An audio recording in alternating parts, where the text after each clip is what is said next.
नई कोशिका का निर्माण पुरानी कोशिका से होती है, किसने बताया? तो नई कोशिका का निर्माण पुरानी कोशिका से होता है, तो किसने बताया? रुडोल्फ विर्चो ने बताया। कौन बताया? रुडोल्फ विर्चो ने बताया। कोशिका संरचना से संबंधित पहला सिद्धांत किसने प्रस्तुत किया? तो मैक्स सुल्ज 1861 ईस्वी में। तो कोशिका संरचना से संबंधित पहला सिद्धांत किसने पेश किया? मैक्स सुल्ज ने किया था। कब किया था? 1861 ईस्वी में। किस सिद्धांत के अनुसार कोशिका की संरचना एक घना गोलाकार पिंड के समान होता है? तो प्रोटोप्लाज्म सिद्धांत। लेकिन इनका जो सिद्धांत था मैक्स सुल्ज जो 1861 ईस्वी में किए थे प्रोटोप्लाज्म सिद्धांत, ये इनका जो सिद्धांत गलत माना जाता है। तो एक और वैज्ञानिक आए जो सिद्ध किए। इलेक्ट्रॉन माइक्रोस्कोप का आविष्कार किसने किया?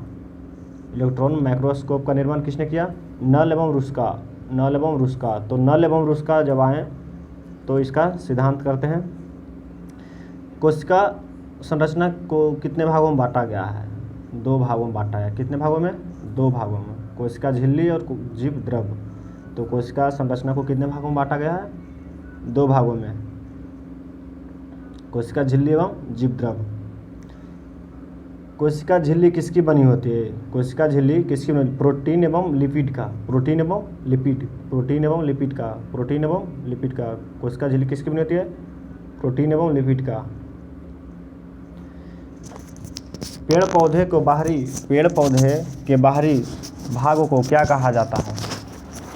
पेड़ पौधे के बाहरी भाग को क्या कहा जाता है? कोशिका भीति कहा जाता है। सेल वेल क्या कहा जाता है? कोशिका भीति।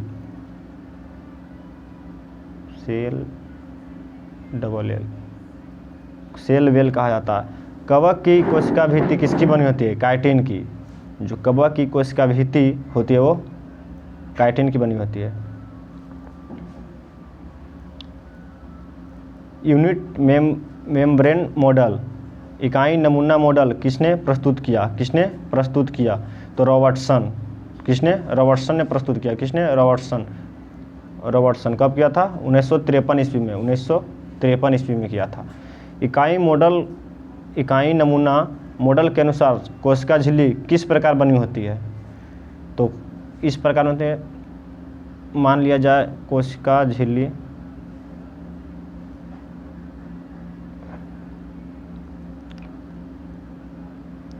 बीस एग्रस्टन प्रोटीन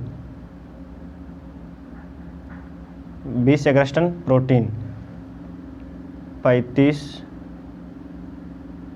एग्रस्टन लिपिड,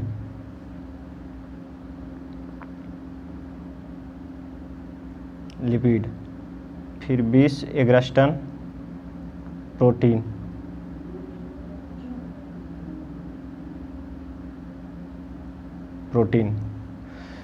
तो इकाई नमूना मॉडल के अनुसार कोशिका झिल्ली किस प्रकार बनी होती है? तो 20 एग्रस्टन ऊपरी भाग प्रोटीन का जो कि बहुत मोटी परत है, और 35 एग्रस्टन लिपिड का, और 20 एग्रस्टन फिर नीचे प्रोटीन का बना होता है। तो बहुत मोटी परत होता है। तो किस नमूना है? इकाई नमूना मॉडल के अनुसार।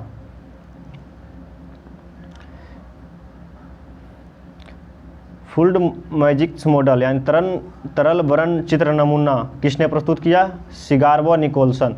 यानी जो इनका जो मॉडल जो बताया गया था उनका भी मॉडल को गलत साबित किया, और गलत साबित करके एक और वैज्ञानिक आए और उसने तरल वर्ण चित्र नमूना को प्रस्तुत किया। तो किसने किया था? कहीं सिंगार बोला जाता है। सिगार व निकोलसन 1872 ईस्वी में। कब? 1972 में। कब हुआ? 1972 में। कौन किए? सिगार व निकोलसन तरल वर्ण चित्र नमूना प्रस्तुत किए। तो तरल वर्ण चित्र नमूना के अनुसार कोशिका झिल्ली किस प्रकार बनी होती है? सिर्फ उसका उल्टा किए और कुछ नहीं। क्या किए? उल्टा। तरल वर्ण किस प्रकार बनी होती है? देखिए बताते हैं।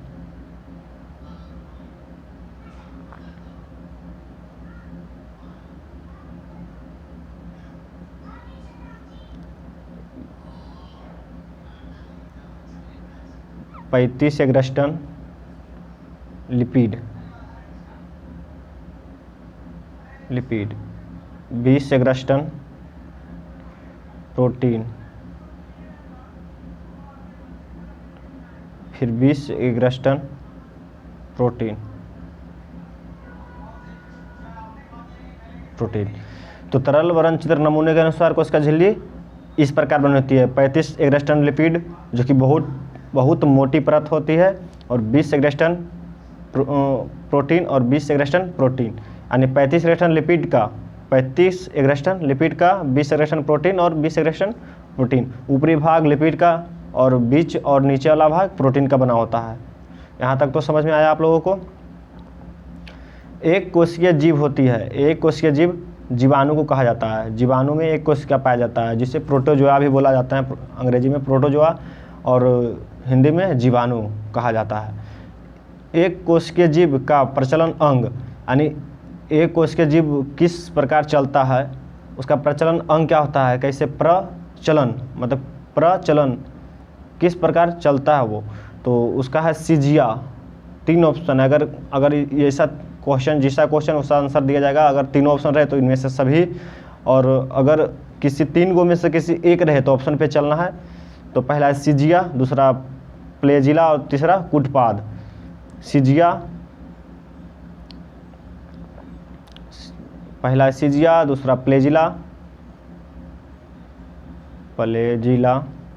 और तीसरा कुटपाद है, तीसरा कुटपाद। तो बहुकोशिकीय जीव, यहाँ तक तो समझ में आया आप लोग को। एक कोशिकीय जीव क्या होता है, उसका प्रचलन अंग कैसे होता है। तो बहुकोशिकीय जीव है मानव जो है बहुकोशिकीय जीव है। बहुकोशिकीय जीव का प्रचलन अंग, यानी मानव किस तरह चलता है, तो मानव हाथ से काम करता है और पैर से चलता है, तो उसका प्रचलन अंग पैर हाथ क्या होता है, पैर और हाथ। मानव का प्रचलन अंग पैर और हाथ।